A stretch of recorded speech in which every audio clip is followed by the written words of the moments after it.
નમસ્કાર. હાલ વરસાદની મોસમ ચાલુ છે. ગુજરાતના અનેક શહેરોમાં અલગ અલગ જિલ્લાઓમાં ખૂબ ભારે વરસાદ પડી રહ્યો છે. પણ ખૂબ લાંબા સમયથી એક એવી સામે આવી રહી છે કે આવનારા સમયમાં એટલે કે 2030માં પાણીની વિકટ પરિસ્થિતિ ઊભી થશે અને એના ઉપાયના ભાગરૂપે આજના સમયે જો વરસાદ પડી રહ્યો છે તો તમે એનું વોટર હાર્વેસ્ટિંગ કરો, એટલે કે જે પાણી વરસાદનું પડી રહ્યું છે એને વોટર રિચાર્જ કરો, જૂના બોરવેલમાં એને દાખલ કરો. મારા ઘરનો જ આ છે એરિયા, મારા ઘરના પાછળ જ ઊભો છું અને આખું જે ખેતર છે, આગળનો જે પણ વિસ્તાર તમે કેમેરામાં જે જોઈ શકો છો એ એકદમ ઢાળવાળો છે. એટલે ત્યાંથી જે પણ પાણી આવે છે એ આ વરસાદ થકી અહીંયા એ રીતનું આખું બનાવવામાં આવ્યું છે. અહીંયા તમે જુઓ તો આ જે છે એ ત્યાં કેમેરામેન થોડાક આગળ તમે આવી જાઓ. અહીંયા તમે જોઈ શકો છો કે આ જે આખા ખેતરનું જે છે એ બધું જ વરસાદનું પાણી ભેગું થઈને અહીંયા ત્યાં બોરવેલ છે.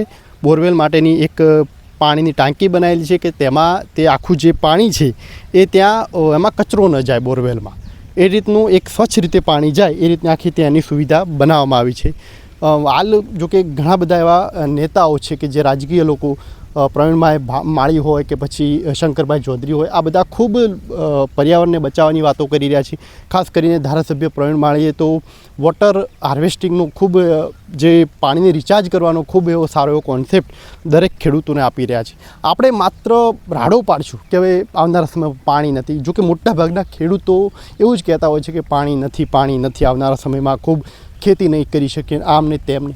પણ એ જ ખેડૂતો પોતાના ખેતરનું પાણી વોટર હાર્વેસ્ટિંગ કઈ રીતે કરવું એવું કશું જ કરતો નથી. આમાં કોઈ વધારે ખર્ચો નથી. તમે જુઓ તો આના માત્ર એક પાણીની ટાંકી બનાવી અને ત્યાંથી 2 પાઇપો છે મારા બોરવેલ સુધી, બીજું કશું જ આમાં વધારે પડતું કોઈ ખર્ચ નથી.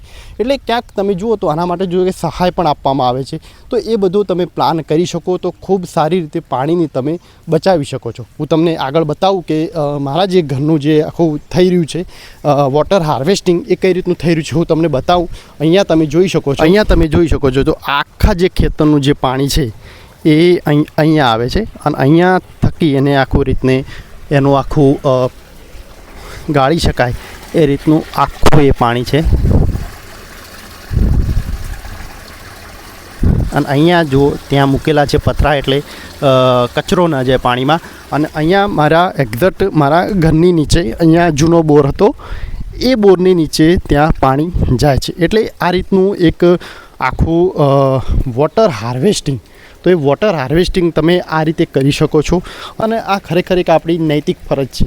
બાળપણમાં ભણાવવામાં આવતું ને કે કંઈક આપણી નૈતિક ફરજો, તો આવી બધી આપણી નૈતિક ફરજો છે જેમાં પર્યાવરણને બચાવવું, પાણીને બચાવવું, ખાસ કરીને પાણીને તો ખાસ.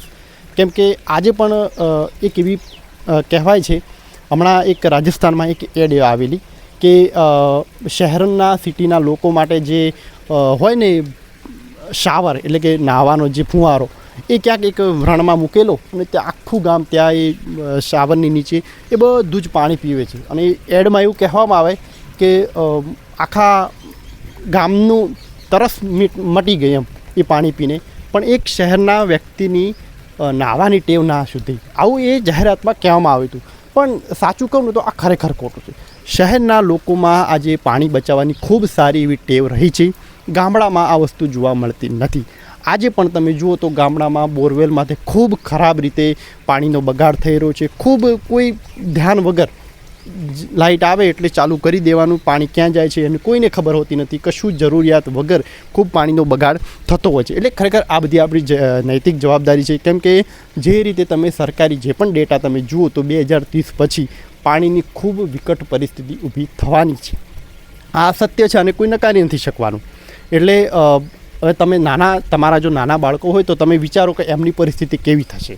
જે વિસ્તારોમાં આજે પાણી નથી એ વિસ્તારોમાં તમે જઈને જુઓ તો કેવી બધી તકલીફો આજે એ લોકો પણ ભોગવી રહ્યા છે. એટલે આ બધી સમજવાની જરૂર છે.